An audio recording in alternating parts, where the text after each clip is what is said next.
Hello मेरे लाडलो, आप सभी का स्वागत है इस मैथ की ऑनलाइन क्लास में। तो हाँ तो भाइयों, हमने चैप्टर नंबर 3 स्टार्ट किया हुआ है, मैथमेटिक्स ऑफ यू, जिसका एक पार्ट फर्स्ट पार्ट वीडियो का डल चुका है। ये आज सेकंड लेक्चर है चैप्टर नंबर 3 का। तो आज हम डिस्कस करने वाले हैं ऑफ व्यू के प्रकार, कि ऑफ व्यू के कितने प्रकार होते हैं। तो आप हेडिंग डालिए ऑफ व्यू के प्रकार। हेडिंग है आपकी अवयव के प्रकार, है ना, टाइप्स ऑफ मैट्रिक्स भाई है, ठीक है। अवयव के प्रकार तो हम 1 बाय 1 अवयव के प्रकार चलते जाएंगे, एग्जाम्पल से समझते जाएंगे। तो आपका ध्यान सिर्फ बोर्ड पर होना चाहिए भाई, ठीक है। तो पहला है आपका अवयव प्रकार में स्तंभ अवयव,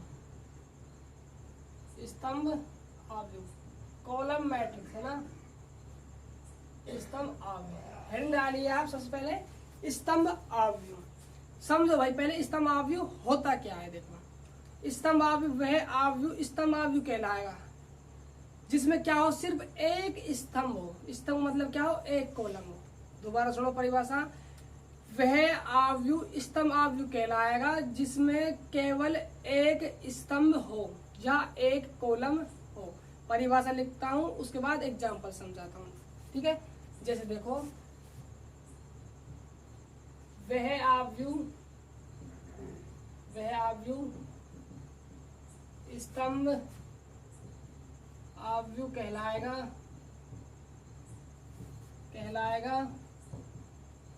जिसमें केवल एक स्तंभ हो। भाई क्या होना चाहिए, सिर्फ स्तंभ होना चाहिए, एक, केवल एक स्तंभ हो। वह अवयव स्तंभ अवयव कहलाएगा जिसमें केवल एक स्तंभ हो। और एग्जाम्पल समझिए साहब, कैसा, मान लीजिए अवयव ए बराबर, ये मैं लिखा हूं सामने 1 3 6 8। तो ये क्या है, ये क्या है, स्तंभ अवयव। क्यों है स्तंभ अवयव, क्योंकि देखो परिभाषा क्या है स्तंभ अवयव की, वह अवयव स्तंभ अवयव कहलाएगा जिसमें केवल एक स्तंभ हो। देख जरा, एक ही स्तंभ है इसमें, ठीक है। तो ये क्या है, स्तंभ अवयव है। इसकी मैं कोटि लिखना चाहूं तो भाई, एक स्तंभ है, पंक्ति कितनी यहाँ पर हो, 1 2 3 4, पंक्ति कितनी यहाँ पर 4, 4/1 का है। किसका है भाई, 4/1 का है। या इसको मैं मैथमेटिक्स फॉर्म में लिखना चाहूं तो ए, ठीक है, ai j, ठीक है। चाहे तुम यहाँ पर जे की क्या लिख सकते हो, 1। देखो यहाँ समझो तुमको, है ना, इससे समझ लो, छोड़ो अंदर वाले, छोड़ो बाहर वाले समझो। यहाँ क्या लिखते हो आप, m/n लिखते हो। m क्या होती है, पंक्तियों की संख्या।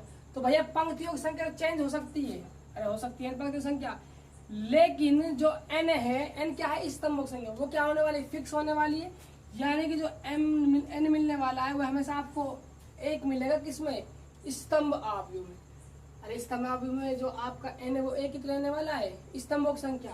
क्या पढ़ रहे हैं हम, स्तंभ अवयव, इसमें केवल सिर्फ क्या हो, एक स्तंभ हो। तो जो n का मान हो हमेशा क्या मिलेगा आपको, 1 मिलने वाला है, और m चेंज होता रहेगा। मान लीजिए यहाँ पर मैं 7 और लिख देता तो m की वैल्यू कितनी आ जाती, 5 आ जाती, ठीक है। ठीक है भाई, नोट कीजिए आप इसको पहले। ये आपका क्या है, स्तंभ अवयव, ठीक है। अब सेकंड डालिए आप पंक्ति अवयव, इसी में चेंज कर देता हूँ, है ना, थोड़ा सा चेंज है, स्तंभ की जगह सिर्फ पंक्ति लिखना है आपको। सेकंड डालिए पंक्ति अवयव, ठीक है। पंक्ति अवयव है अवयव क्या कहलाएगा, पंक्ति अवयव कहलाएगा भाई। वह अवयव पंक्ति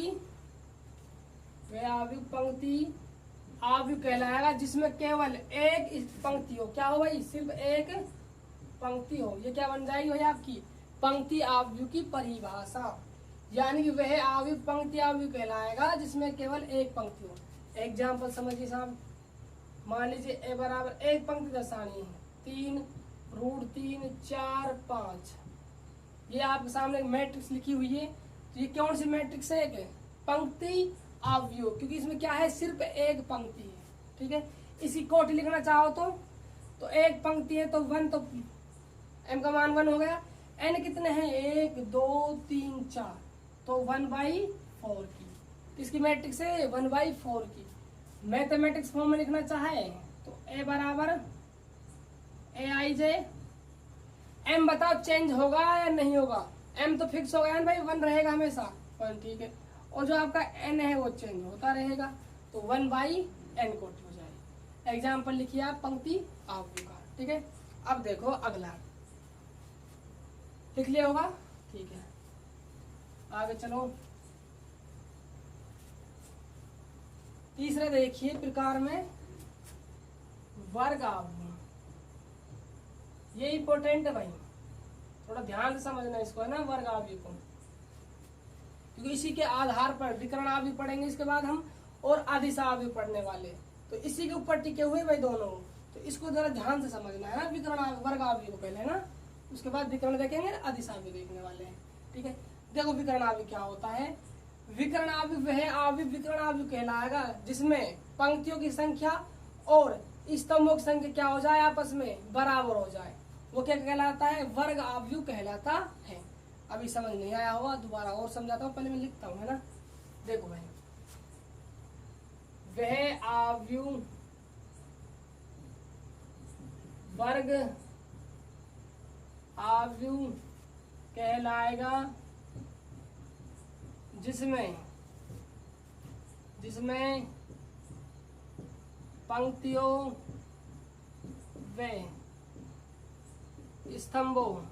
पंक्तियों व स्तंभों की संख्या समान हो। क्या हो भाई, वह आव्यूह वर्ग आव्यूह कहलाएगा जिसमें पंक्तियों व स्तंभों की संख्या क्या हो, समान हो। अर्थात इसका मीन्स क्या रहा भाई, यानी जो m बराबर क्या हो, n हो, m बराबर n हो। जैसे कि देखो एग्जाम्पल समझो, मैंने एक वर्ग आव्यूह लिखा, एक आव्यूह बना रहा हूँ मैं आप सामने, 1 2 4 6 9 13 14 17 18, ये मैंने एक आव्यूह लिख दिया। मैं आपसे पूछता हूँ किस प्रकार का आव्यूह है, आव्यूह का प्रकार बताइए, तो आप क्या देखने वाले हो, स्तंभ आव्यूह तो हो नहीं सकता, सिर्फ एक स्तंभ होता है, इसमें 3 स्तंभ हो गए, स्तंभ आव्यूह कैंसिल। फिर आपने सोचा क्या, पंक्ति आव्यूह देख लेता हूँ, पंक्ति इसमें 3 आ गई, एक पंक्ति होनी चाहिए थी, पंक्ति आव्यूह नहीं है। अब वर्ग आव्यूह देख, वर्ग आव्यूह परिभाषा क्या है, जैसे पंक्ति और स्तंभ की संख्या क्या हो, बराबर हो।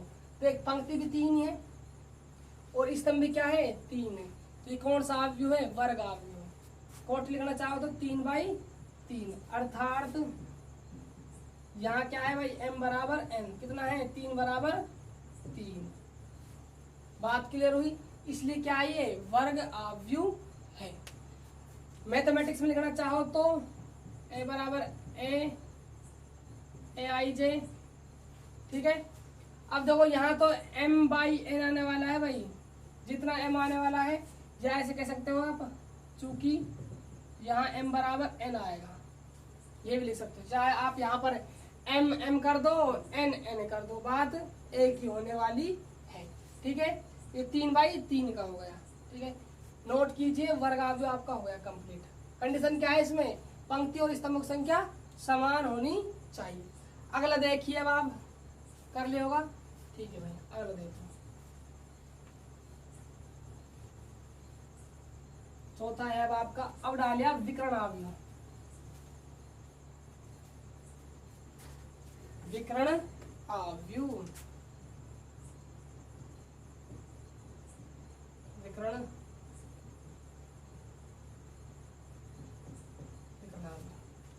अब देखो, विकर्ण आव्यूह को बनाते हैं पहले वर्ग आव्यूह से। सबसे बड़ी इंपॉर्टेंट बात है कि जो विकर्ण आव्यूह होगा उसका जो ये आप जिक्र करने वाले हो विकर्ण आव्यूह का, तो आप वर्ग आव्यूह का जिक्र कीजिए पहले। वर्ग आव्यूह हमेशा विकर्ण आव्यूह बनता है भाई, सुनो जरा ध्यान से सुनो। एक जो विकर्ण आव्यूह है वो एक वर्ग आव्यूह से बनता है। किससे बनता है, वर्ग आव्यूह से बनता है। कहने का तात्पर्य ये है कि जो एक वर्ग आव्यूह है एक विकर्ण आव्यूह कहलाएगा यदि इसके विकर्ण के अतिरिक्त शेष अन्य सभी अवयव क्या हो, शून्य हो, ऐसा आव्यूह कहलाता है विकर्ण आव्यूह। परिभाषा लिखता हूं, उससे और क्लियर हो जाएगा। देखो, एक वर्ग, इसको इंपॉर्टेंट लगना भाई, है ना। एक वर्ग आव्यूह विकर्ण अवयव कहलाता है यदि इसके विकिरण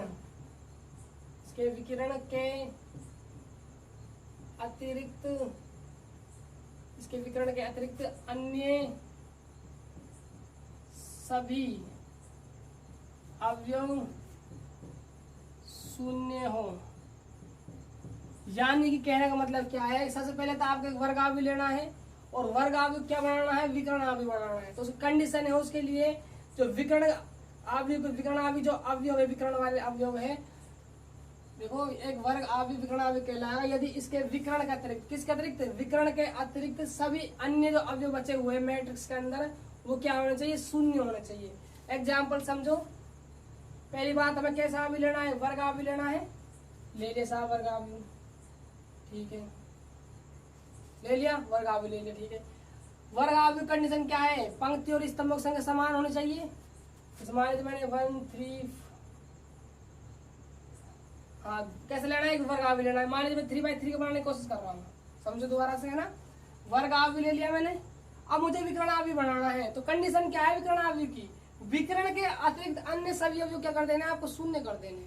मान लीजिए मैंने यहाँ पर 3 लिखा, 0 0 0 4 0 0 0 6 ये लिख दिया। मान लीजिए एक मैट्रिक्स लिखी 3/3 की, यानी कि वर्ग अवयव लिख दिया।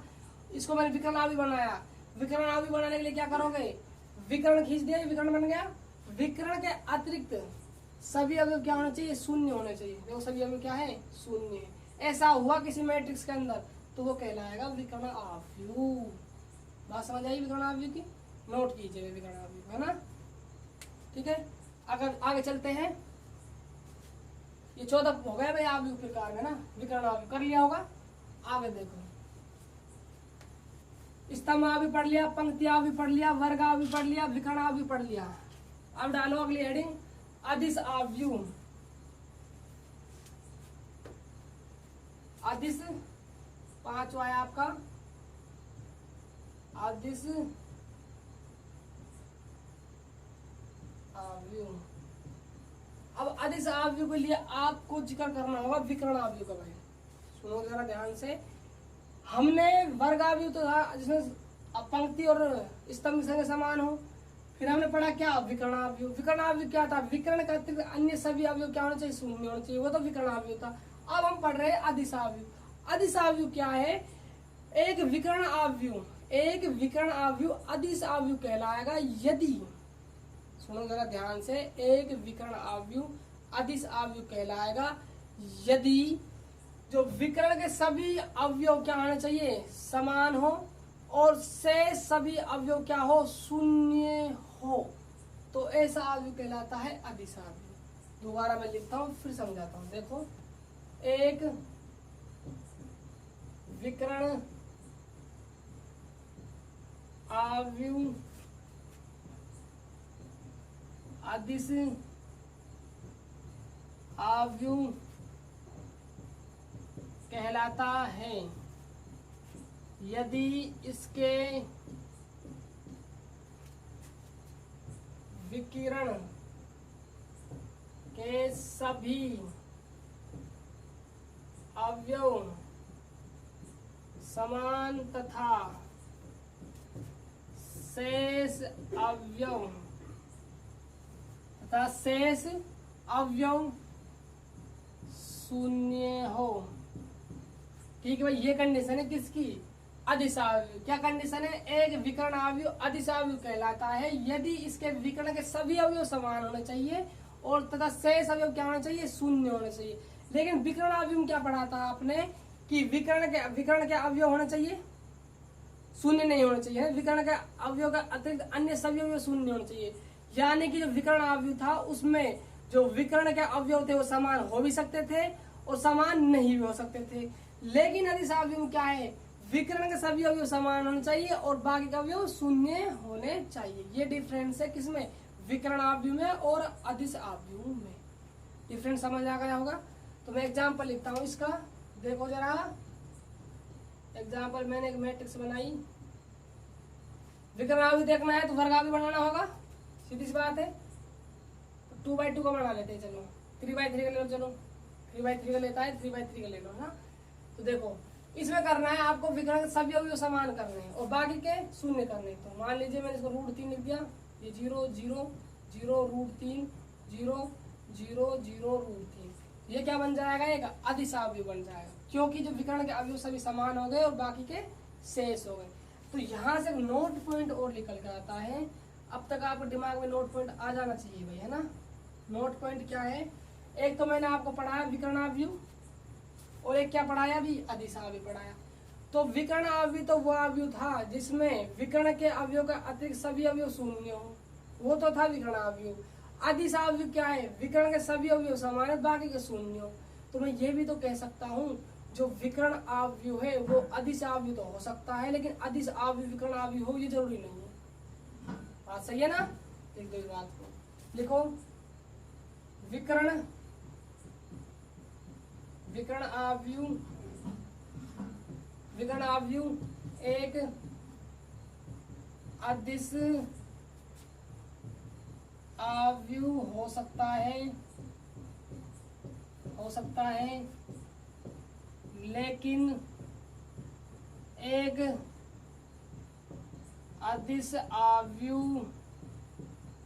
लेकिन एक अदिश अवयव विकर्ण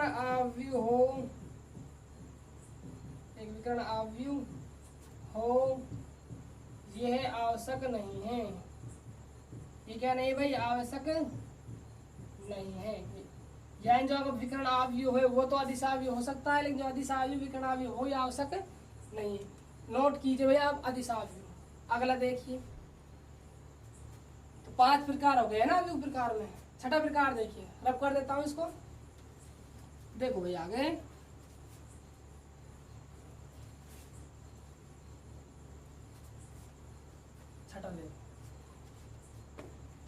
छठा लिखो आप तत्समक अवयव।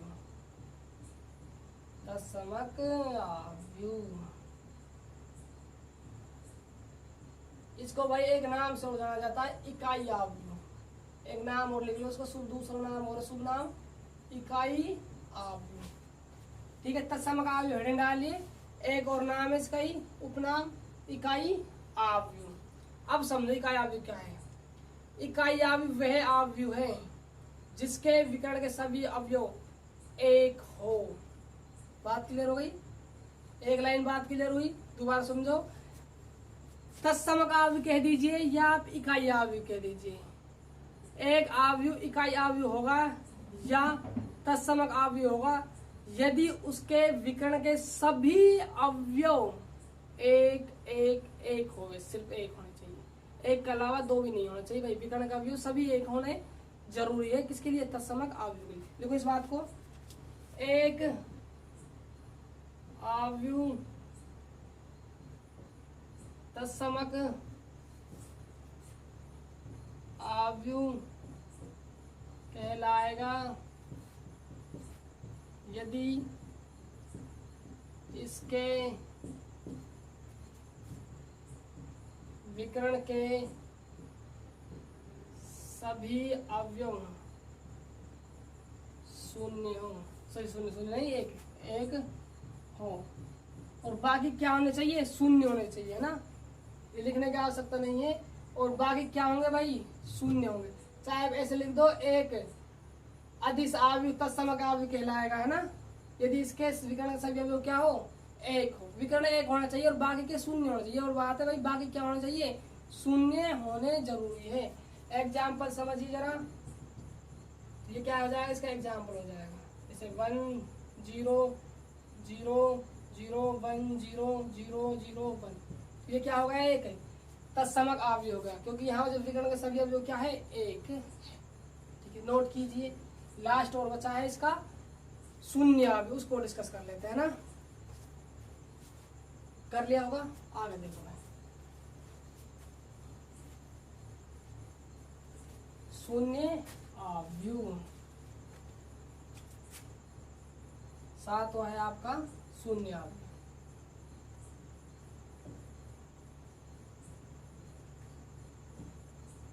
शून्य अवयव, अब समझ शून्य अवयव क्या है। देखो एक अवयव शून्य अवयव कहलाएगा यदि अवयव के अंदर सभी अवयव क्या हो, शून्य हो, यानी सारे अवयव मैट्रिक्स अंदर क्या होने चाहिए, शून्य होने चाहिए। यदि शून्य है तो वो क्या है, एक शून्य अवयव। बात क्लियर हुई? लिखता हूं मैं इस बात को, एक अवयव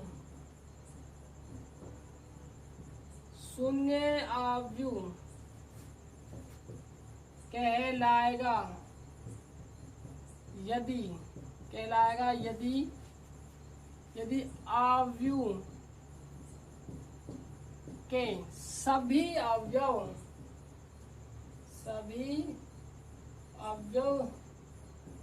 शून्य हो। एक अवयव शून्य अवयव कहलाएगा यदि अवयव के सभी अवयव क्या होने चाहिए भाई, शून्य होने चाहिए। फॉर ऑफ एग्जाम्पल देखिए इसका, शून्य अवयव को हमेशा ओ से दर्शाया जाता है। ये बात ध्यान रखना, शून्य अवयव को ओ से दर्शाया जाता है। आगे देखो, सभी अवयव क्या होने चाहिए, शून्य।